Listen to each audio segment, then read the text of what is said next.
Hello friends, வரலாற்றின் சுவடுகளையும் ஊர்களின் பெருமைகளையும் தேடி புறப்படுகிறது உங்கள் மதுரை பல்ஸின் ஊர் பறவை.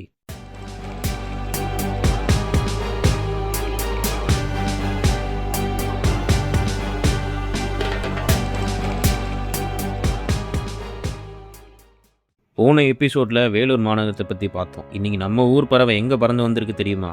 நகரேசு காஞ்சி, அதாவது நகரங்களிலேயே சிறந்ததுன்னு சொல்லப்படுற காஞ்சிபுரம்.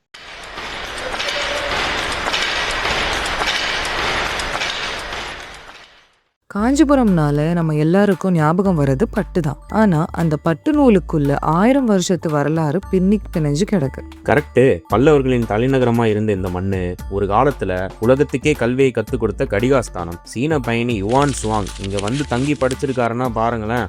அது மட்டும் இல்ல, நம்ம மதுரைக்கும் காஞ்சிக்கும் ஒரு அழகான பந்தம் இருக்கு. காசியில் விசாலாட்சி, மதுரையில் மீனாட்சி, காஞ்சியில் காமாட்சி. இந்த 3 பேரும் தான் பெண்ணோட சக்தியோட முழு உருவம்னு சொல்லுவாங்க. மதுரையை போலவே இதுவும் ஒரு கோவில் நகரம். ஆமா, காஞ்சியில காமாட்சி அம்மன் தான் மெயின். இங்க இருக்கிற மத்த சிவன் கோயில்கள்ல அம்மன் சன்னதி இருக்காது. ஏன்னா காமாட்சி அம்மனே எல்லாத்துக்கும் சக்தியா இருக்காங்கன்னு ஐதீகம். சரி, காஞ்சியில என்னென்ன இடங்களை மிஸ் பண்ணாம பார்க்கணும்னு லிஸ்ட் சொல்லலாமா?